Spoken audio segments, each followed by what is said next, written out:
Good morning, good afternoon, and good evening, everyone. Welcome to another webinar from DataPlatformGeeks. We've almost reached the end of March, and we've got an overwhelming response from the community, organizing one webinar each day in the month of March. My name is Rohit, and I will be your host just for a few minutes, and I have Satya with me, who will help us with the moderation, Q&A, and the overall execution of today's webinar.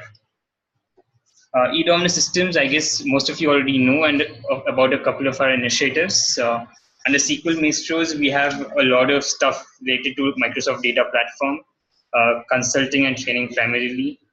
We have masterclasses and accelerators. I would like to tell all of you that accelerators will be announced shortly, and a link will be given to the community where you can take a short survey and tell us what kind of topics you would want to learn in these full day classes of accelerators.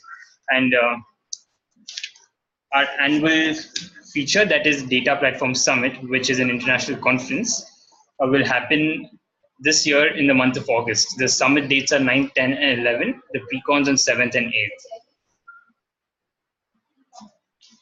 Yes, we have 7 tracks this time, and more than 100 plus sessions will be delivered. Also, we get huge participation for this because we have the world's best trainers, speakers, consultants, and industry stalwarts who fly down to Bangalore from various countries and deliver sessions. The speakers are, again, this here on your screen, you can see the DPG core team, the people behind the free events of Data Platform Geeks. Strongly backed by our eDominus teams from Kolkata and Bangalore. Special thanks to Microsoft, who have been very helpful in our community initiatives. All of you are already members of Data Platform Geeks, so go ahead and use all the free content that we have on our websites. And do join these Facebook and LinkedIn groups where you can post your questions, answer for the community, and also give us feedback. With no further delay, let's welcome Shreya Verma from Microsoft USA, who is also an international speaker. Over to you, Shreya.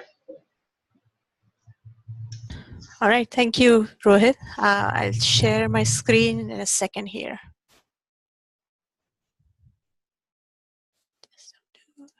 Share your screen.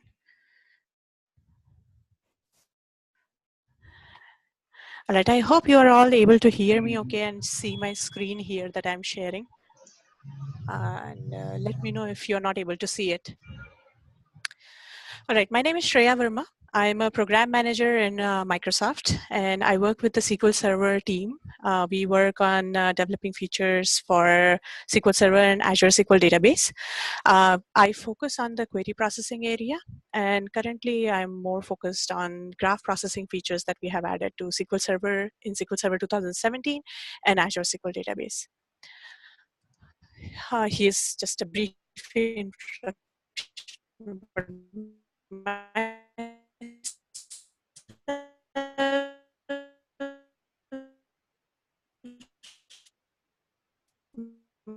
My and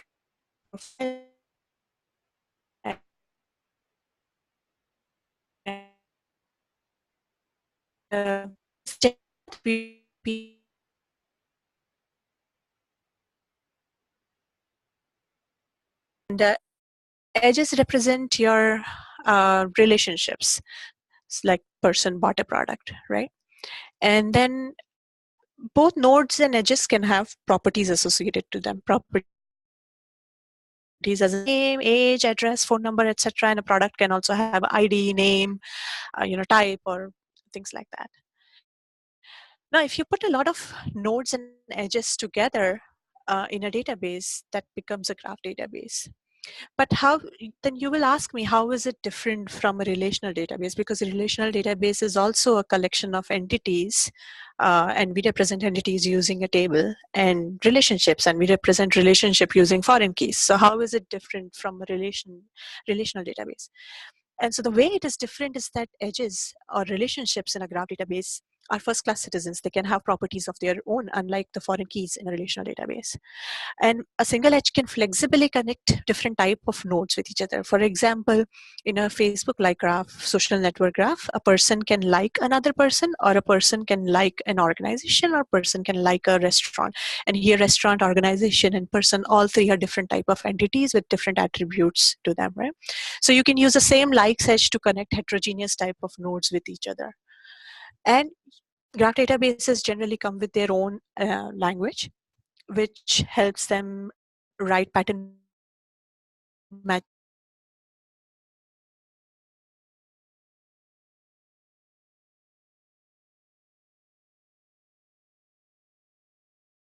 LTP and OLAP type of transactions. So you can do your transaction processing, or you can also do delayed analytical processing in graph databases. They work for both. Okay, now let's look at why we are building this in SQL Server and not build a different product altogether. So our approach was embrace and extend. We talked to several customers when we started building this feature, and all of them unanimously said that we want something within the SQL Server engine so that we don't have to switch between products for, just to answer different type of queries, because the data is same. Right now we are transferring data from one engine to another engine to run some analytics. We don't want to do that. We don't want to run ETL. We want to save time on that. And we also don't want to pay licensing costs for multiple products. So having all type of features at your expense in a single product really helps. And that's why we thought just embrace and extend. And besides that, SQL Server is a mature product. It has seen 40 plus years of academic, all relational databases, they have seen 40 plus years of academic and industry research. The ecosystem and generally the database system is highly evolved, and it has a lot of tooling, community support, and everything, right? Apart from that, SQL Server is a very trusted platform by millions of enterprise customers for their critical applications and workloads. So it's well-trusted platform. You can build both on-prem or cloud or hybrid applications using SQL Server. So you can have let's say if you build a graph database application, you can run it on-prem, you can run it in cloud, and you can also set it up for a hybrid model where data flows between your on-prem and your cloud installation. And again, this was all backed by research. There is enough research that shows that relational databases are capable of doing graph processing queries at scale and at par with dedicated graph databases. So this is not out of the blue. We did some research, we ran some tests, and we referred to some other research that people have done outside Microsoft, and we realized that this can be done within a relational database, and that you do not need a dedicated engine just to do different type of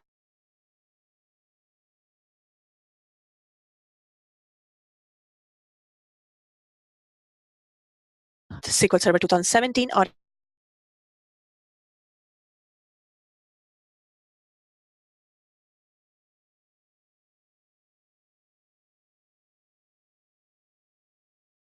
a graph is nothing but a collection of nodes and edges.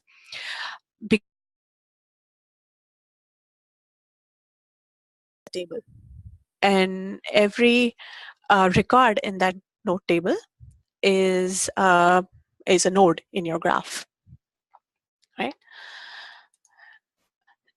Along with that, so to enable creating this graph and querying the graph, we have some language extensions.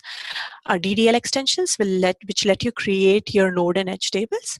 And we will look in a minute how it looks like, the syntax. And query language extensions, specifically a match built-in that we have added to the query language, which lets you write pattern matching and traverser queries easily. Along with this, the tooling and ecosystem that is available to you with SQL Server is available to you with Graph as well, because Graph features are part of engine. So all the tools that you are used to until now, like backup and restore, import and export, BCP, things like that, they will just work out of the box for you. And you get the entire ecosystem of tooling, Power BI and everything just works. Like I said, this is completely integrated into SQL Server Engine. So all existing tools, SSMS, backup, restore, import, export, everything just works out of the box. Your queries now can join existing tables and graph node or edge tables together. What that means is you can write a join query which actually joins a relational table with a graph table. So you are basically, your queries can look across different type of data sets in your database and query them together, which I think is very powerful feature for SQL Graph. And since this is integrated in SQL Server Engine, you can also benefit from some of the cutting edge technologies that SQL Server already provides, like column store indexes, machine learning using R and Python, high availability, and etc. and features like that, right? You get all security and compliance features because this is a completely enterprise-grade software. Security features like dynamic data masking, row-level security, everything is just fully supported out of the box. TDE, AKV, like all the new features, always encrypted, everything is just supported out of the box on graph tables also. So they are completely enterprise-grade software and support for them. This is also available on SQL Server on Linux. One of the biggest highlights for SQL Server 2017 release was that it works on Linux as well. And all the features, graph features, they also work on Linux. This is basically the engine team is same team which works on SQL Server and Azure SQL Database. So we develop features for both the products, Azure SQL Database and SQL Server. And since SQL Server was the SQL Server 2017 release was specifically for Linux, it's all the features, they work on Linux as well, which are part of that release.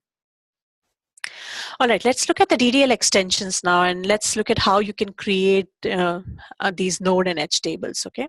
So creating a node table is very simple, very straightforward. You just create a regular table, and you just add as node in the end to your create table statement. This tells the engine that this table that you are creating is a special type of table. It's a node table. Now, what happens and why are we doing this? If this is just a table, why don't we just create a regular table and then use it as a node table? So let's look at what's happening underneath when you create a table as a node table.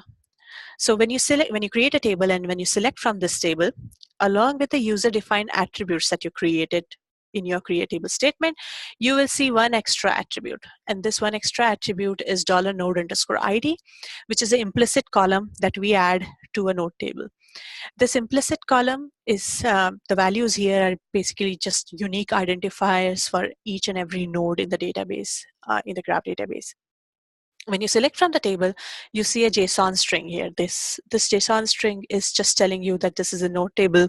The schema is DBO, the table name is customers, and the ID is 0, 1, 2, 3, 4. So this is an internal sequence or identity column that we generate. And node ID internally is a combination of object ID and this internally generated sequence column.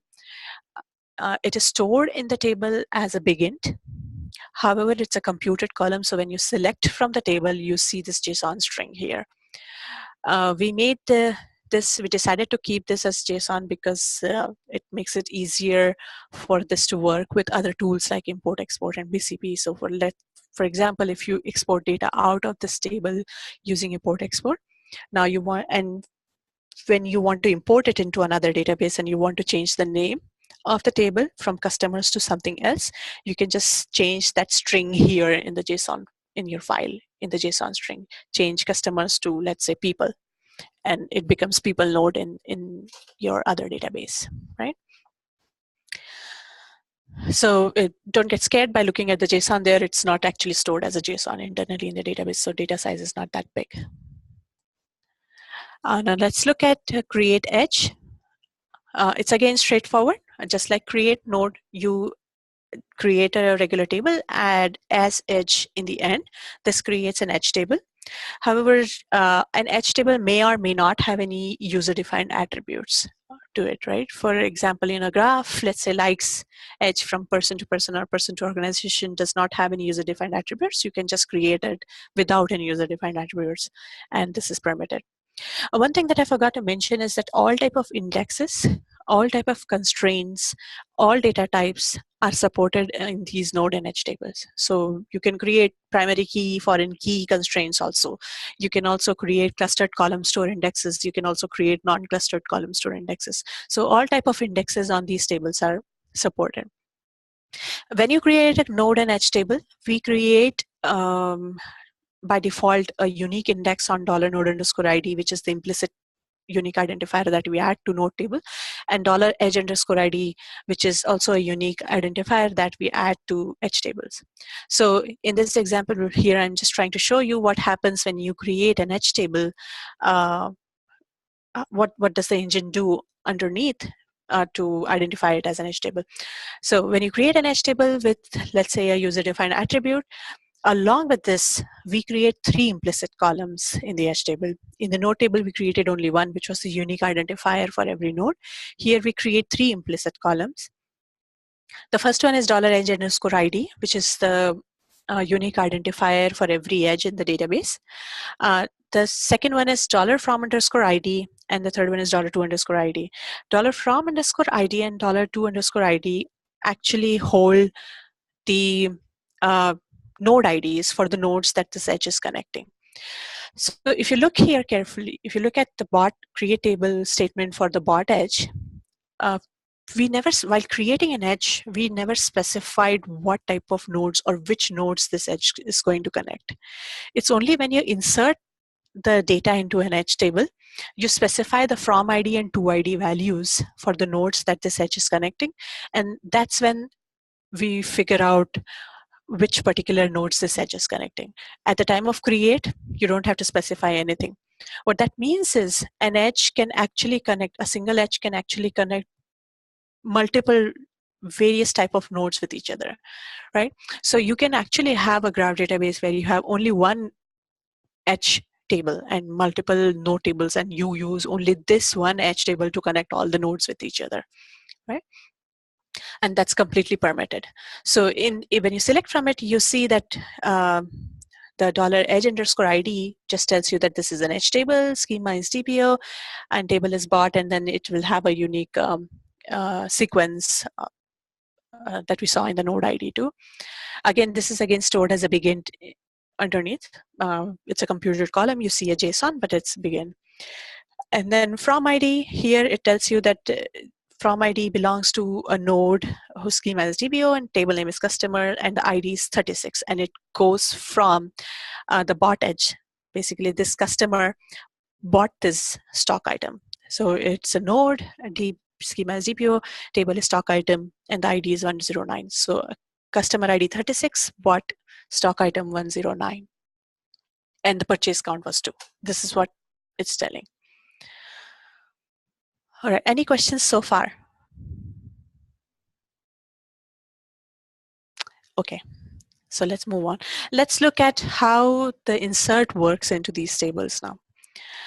So inserting into a node table is quite straightforward. It's just like a regular table. You write an insert statement, you're saying insert into customer, and then provide the attributes that you want to insert values for.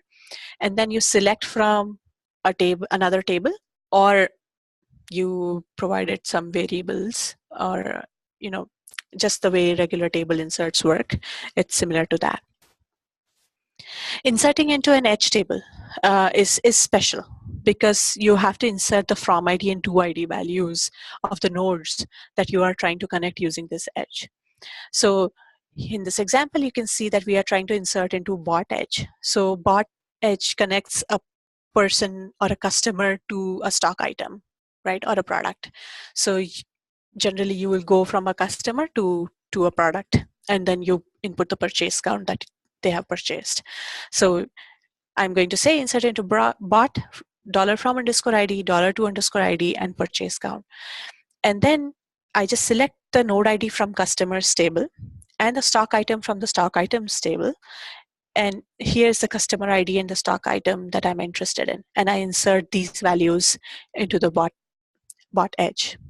What this means is that when you are inserting into an edge table, because you need the node ID values to insert into the from ID and to ID columns, the node table has to exist and the node has to exist before you insert an edge. So if this node does not exist, if this customer does not exist, this insert will fail. Which is I believe logical. I mean, you wouldn't want to insert a dangling edge where no node exists, right? Now let's look at the query language extensions and the match built-in that we have added in SQL Server 2017. This match built-in that we have introduced enables you to do multi-hop navigation and join-free pattern matching through your graph, right? Using this match predicate. And it supports ASCII art style syntax to facilitate this graph traversal. So if let's look at the match real quick here. And because we have extended T-SQL to support this, your queries will look very similar to T-SQL that you are used to writing still. And you just have to use this new match built in here. So what I'm trying to do is I'm trying to find in this query, I'm trying to find all the customers who have bought a stock item. And my stock item happens to be white chocolate snowballs, right? So in this match, if you look at the match, what I did was I just selected the customer name and stock item from these tables, stock items, customers, and bought. And then in the match, I say, find me the customers who bought a stock item. Here, customers and stock items, which are on the two ends of the arrow, are my node tables. And anything that is between these parentheses here inside match is an edge table. So you go from a node table to another node table via an edge. You always go from one node table to another node table via an edge. You cannot directly go from one node to another. You have to go through an edge, right? And then if you look at the match here, there is an arrow to that match. We are going from customers to stock item via that bought edge. And edges in SQL Graph are directed. That is, they always go from one node to another node, right? And the arrow here in the match syntax or in the match query specifies the arrow of the edge. Basically, whatever the arrow of your edge is, you are going to write the match query that way. So this syntax here is very intuitive. It is the way you will draw it on board is the way you will write it in your query. So very intuitive syntax here. Now I want to show you a quick demo, and I want to take an example of product recommendations scenario. But before I move on to that, if there are any questions, just let me know, okay? And this product recommendations, I picked up recommendation engine scenario because that was one of the most common scenario that we saw people using Graph database for. So let me quickly explain the scenario to you. So let's say we have a customer and who bought a stock item, right? And this stock item was supplied by a supplier. And this supplier is from a location, customer is from a location. And let's say we do some social media marketing. So we also keep a log of who the customer is friends with, right? So customer is friends with another customers. So we also keep a log of that information so that we can advertise certain products that a customer is buying to their friends, right? This is very common these days. So let's say we do that too. So now if you look at this schema, it is very simple, straightforward schema. It can be easily implemented using a relational database and relational tables. Very simple, few tables, few relationships, it can be done. But now let's say you want to write a recommendation query based on people who bought this, also bought this, right? So like if you go on Flipkart or Walmart or Amazon, when you buy something, you see this there on their products page, that people who bought this also bought this, right? So let's say if you want to build a similar query, if I were to implement this using relational approach, using simple tables and relationships using foreign keys, my recommendation query will look something like this, where I find the current user that I want to make the recommendations to. Current user is the one who is actually trying to buy something right now, and I am making them recommendations. Or they already bought something, and I'm making them recommendations for the next product they can buy, right? So let's say they already bought something. And so I know the customer ID, I know the stock item that they already bought, and I know the purchase count. And now I find the current user, From there, I find the other users in my system who have bought the same stock item ID, 226, right? I find all those users. Now, I find the other products that these other users have bought. So other users who have bought stock item 226, what other items that they have bought. Once I know the other items that they have bought, I finally make recommendations to my current user saying that, look, people who bought this stock item 226, they also bought these other products. So you might be interested in buying those too, because it looks like these are bought together and they seem to be popular. Now, this query is not very straightforward, not very simple to understand. It will take some time for anyone to write.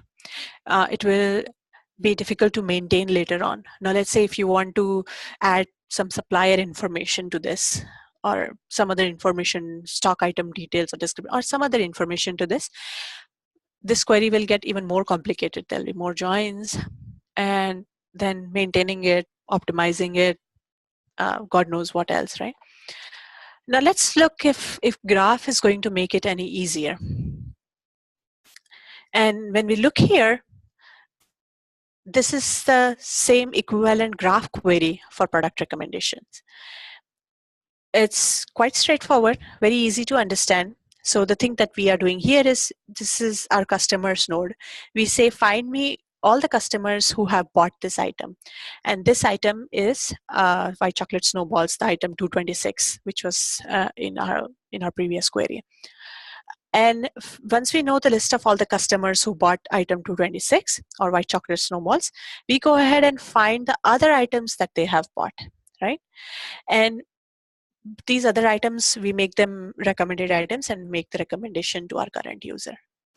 And we remove all the items that our current user has purchased. So because we don't want to make him the recommendations of the same items that he has already purchased, he or she has already purchased. So we remove that customer, we filter that customer out, right? So it's nothing but we are finding a list of customers who have bought this item. Once we have the list of all the customers, we go ahead and get the list of other items that they have purchased, and we return it. We make the recommendation of those items to our current users. Right? So if you see here in this match, the arrow in the match clause can go in either direction. The pattern in the match clause can be as long as you want. And the only restriction is that you go from one node to another node via an edge, right? So you go from one node to another node via an edge, and you cannot reuse the same edge twice.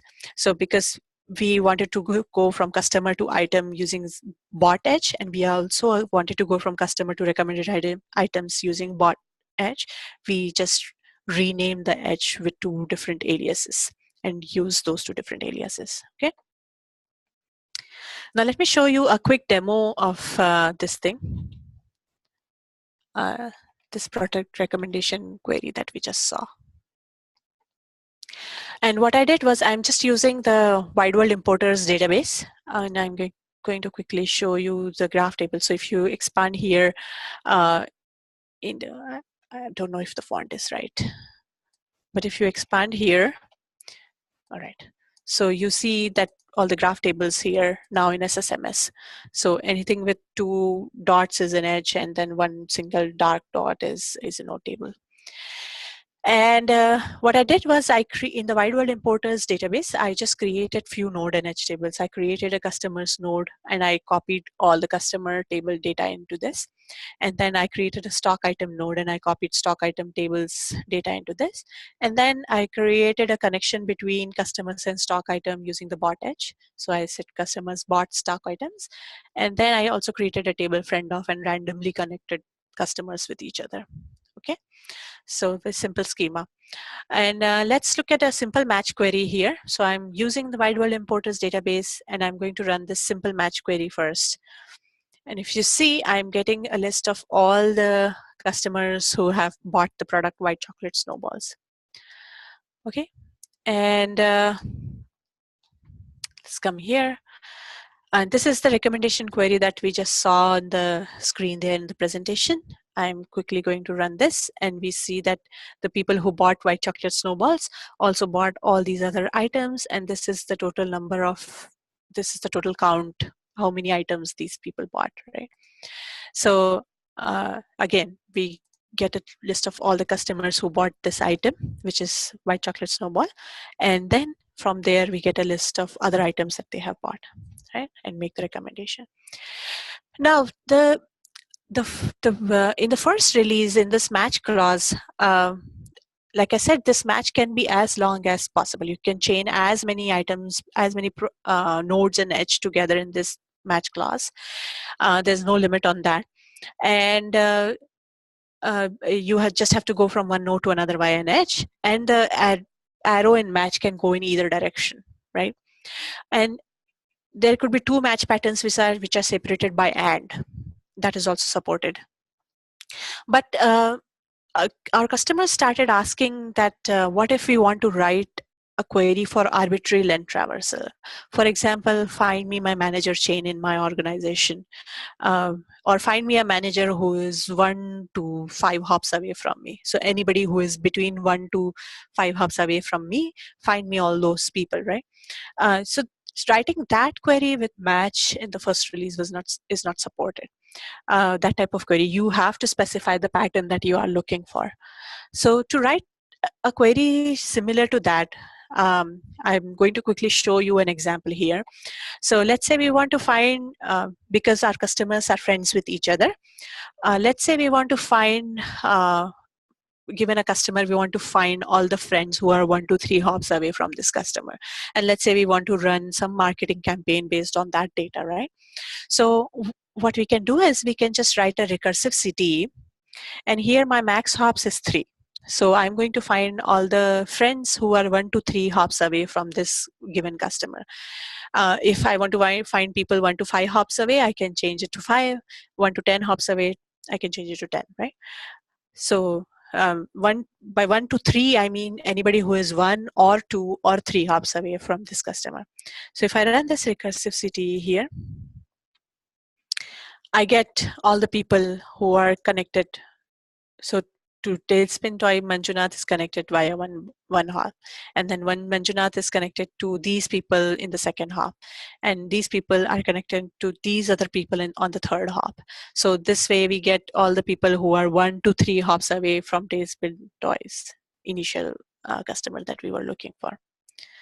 Okay, and then another very common query pattern that we see with graph databases is queries like shortest path. How do you find shortest path between two people in the graph, right? So that also for that also in SQL Server 2017 or Azure SQL Database, we do not have a built-in function today that you can use, but we always tell our customers that there are workarounds that you can write using T-SQL. And I'm just going to show you one quick workaround for shortest path. This is just an algorithm that we have implemented using breadth-first search algorithm. So you take your starting node. From there, you fan out and you find the first connections to that node. From there, you find the second level connections, and you keep going until you have found your target node or target person that you are looking for, right? So in this shortest path, we are going to find how David is connected to, let's say, Emma, right? Let's say these are two of my customers, and how I want to find out how they are connected to each other because their buying patterns are very similar. So I want to find out what is the common connection between these two people and why their buying patterns is very similar, right? This I want to find how Emma is connected to David. So what I'm going to do is I'm just going to run this quickly, and this quickly runs on this data and tells me that David is 4 hops away from Emma.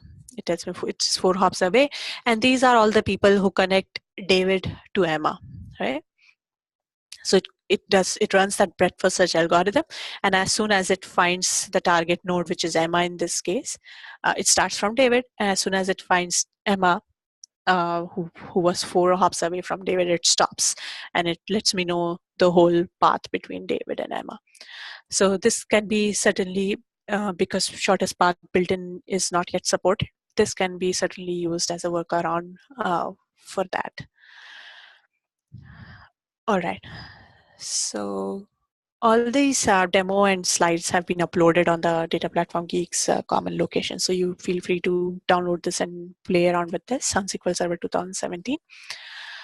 All right, next is design choices. So a lot of people ask me when I present this at conferences, a lot of people ask me, now that SQL Server supports both graph and relational, which approach should I pick over other? Should I pick relational over graph, or should I pick graph over relational? And when should I pick one, right? So generally I say that there's nothing that a graph database can help you solve that a relational database cannot. And I just showed you, I mean, the recommendation engine query, we saw that you could write it in both ways. You could write it in a relational using a relational approach, or you could write it in graph using graph approach. The only difference is that if relationship traversal or relationships in your schema take the center stage in your application, then you might want to consider graph approach for implementing your database and database schema in your application, because it might make your queries more intuitive, more easy to write, and more easy to maintain in future, right?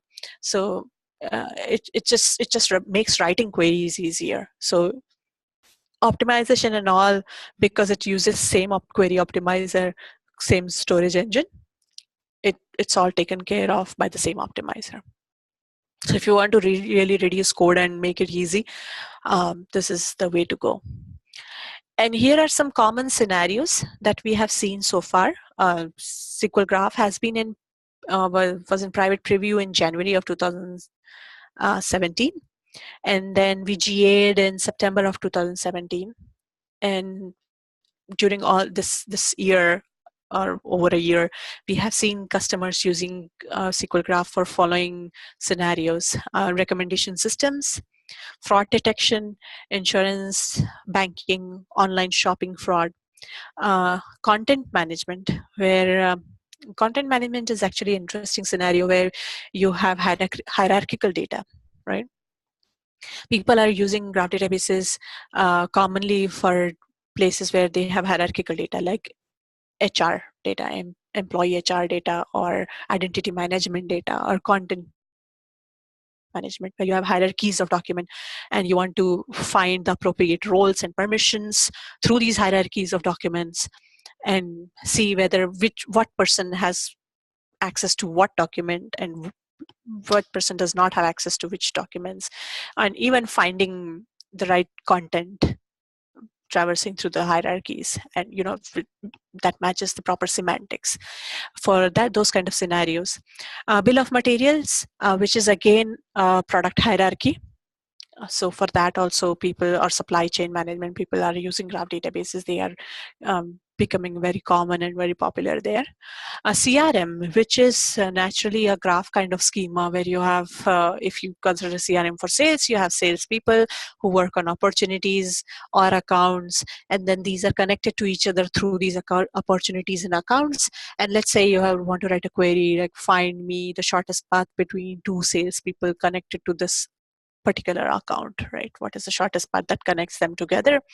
So those type of scenarios, it's very common. Other than these, we have also seen people using graph databases in IoT, Internet of Things, where again, sometimes it is hierarchical data for sensor data. You have a building has a room, in the room you have a sensor, and then you want to find in this building how many sensors are there who have had maintenance in last 5 days, things like that. So there also it's very common. All right, now moving along to learnings from customers so far, or some best practices. Here are some bulk load considerations. So because we create these unique indexes on graph, node, and edge tables at the time of creation, when you are doing bulk insert or bulk load in these tables, the performance might suffer because of the default indexes that exist there. So we generally recommend our customers to disable these indexes before they start inserting data into these tables, or bulk loading. Like if you're doing trickle inserts, it is okay. It won't matter. But for bulk inserts where you have huge batches of data that you're trying to insert, then you might want to disable the index before the insert. And then once the insert is done, just enable the index again or rebuild the index. And that will be super efficient, much better than having the index there at the time of insert. Now, in the match built-in, you can have two match patterns separated by an AND. So you can have a match pattern and another match pattern, but you cannot have a NOT or OR operator there. So an example is, let's say we have two people, Alice and Bob, and Alice likes dog, Spot, and Bob likes both dog and cat, Spot and Tom, right? Now, let's say if you want to write a query, find me the people who like dogs but not cats. If you want to write that kind of query, which in this case is Alice, then the query, your logical answer will be that this will be the query. Find me the people who like dog and not match people who like cat, right? But this is not supported. You get this error when you run this query. So the workaround is that you use a not exists. And then here you just said likes and cat, and you are using the same person from this above query here in this subquery, right? So it is pretty efficient and pretty good. And this is a workaround that we recommend to our customers for not operator. There are some match join optimizations that we have introduced. So if you, let's say if you write this match query and equivalent join query, there will be some optimizations that kick in match, only in match.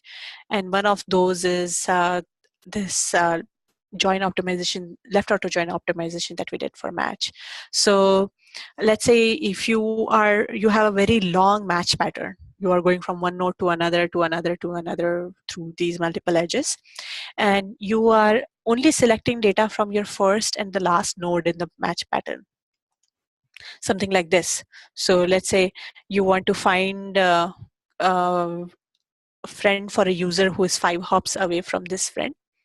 So you will have a very long match pattern today, like U1 is friends with U2, U2 is friends with U3, U3 is friends with U4, and then U4 is friends with U5. And let's say if you are only selecting in this, here we are selecting the user IDs for all the users, but let's say I don't have that requirement. And if I only want the user IDs for U1 and U5, what happens is when you do that, we actually just optimize out the other intermediate nodes. So because the edge tables have the node IDs that they are connecting already.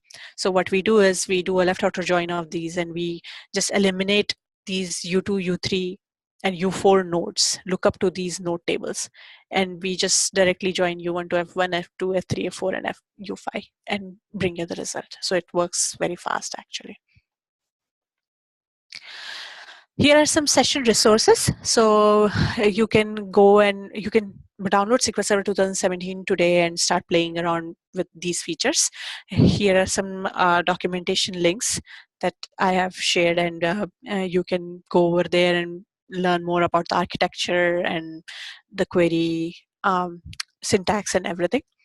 And what is supported, what not is supported, is you can find all that in this blog. And there are some bulk insert practices. Like I said, you want to disable the indexes, and there are some other bulk insert practices that we have documented here. Some recommendation engine scenario samples, and some advanced graph algorithms like shortest path and all that we have added examples here. And now I want to move on to Q&A, but before that, I think Rohit or Satya wanted to share a few slides. So Rohit, over to you. Yes, Shreya, thank you. We have a couple of slides before that, so okay, we'll just show.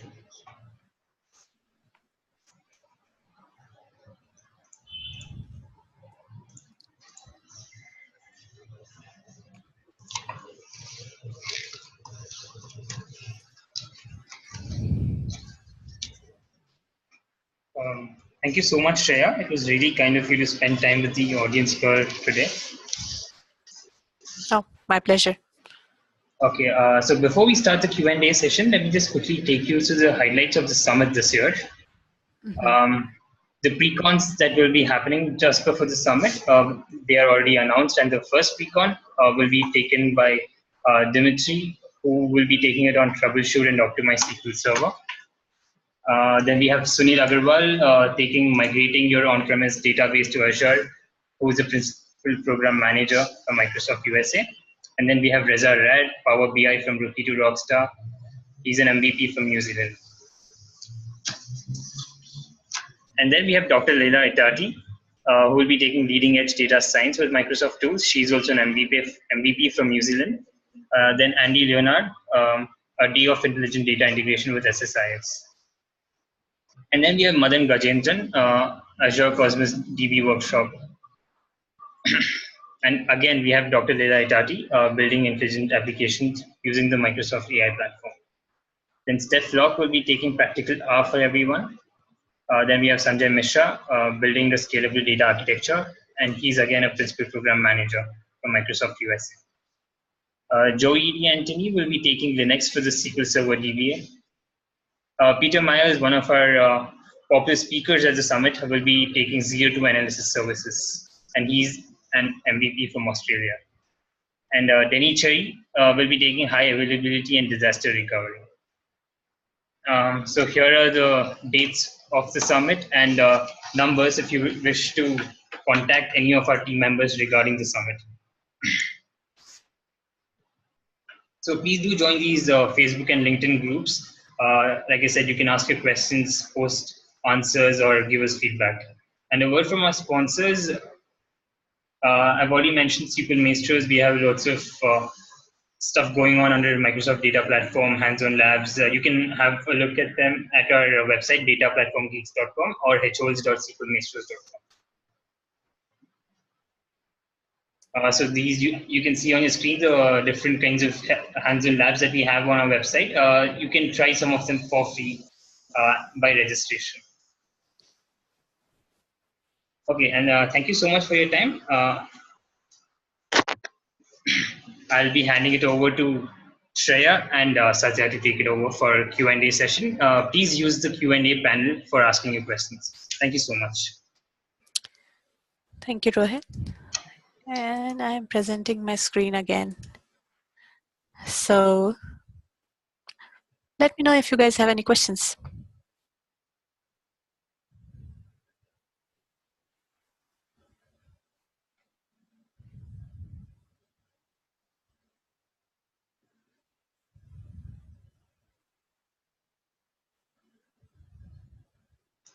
Please use Q&A panel or chat window to post your questions.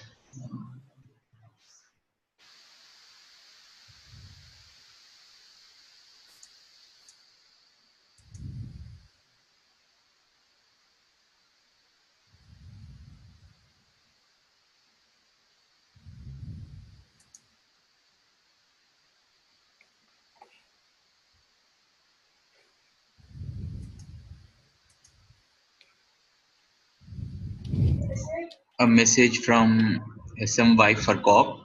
Thank you for your wonderful session, Shreya. So, Thank you, Sammy. I'll call you Sammy. Thank you, Sammy. You're most welcome. The thing that you can do for me is go and try it out, okay?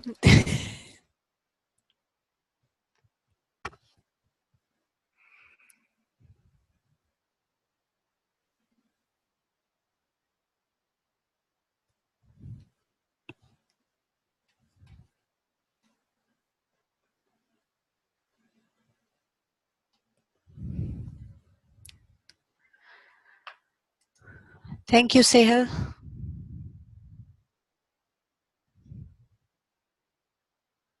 Yes, please feel free to send me any questions. I think on the slides I have my Twitter and LinkedIn handle, so you can send me a message there, or I don't know, you probably can find my email address here, or I'll put it on the slides and you can send me an email too.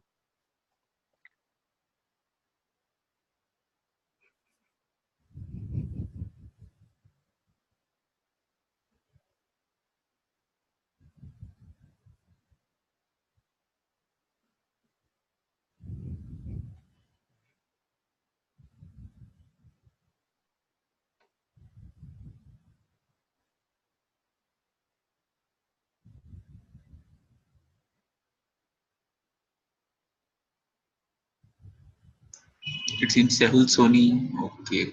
Thank you very much. Yeah, I responded to them. You're most welcome, Sehul.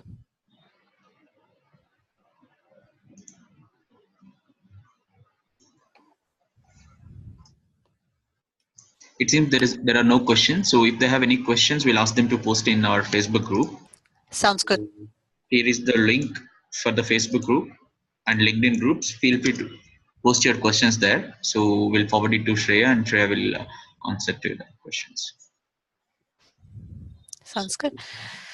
All right, folks, thank you for attending. It was very nice presenting it to all of you. And I look forward to some questions later on when you guys try it.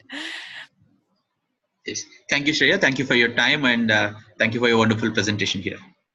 Thank you. It was my pleasure. All right.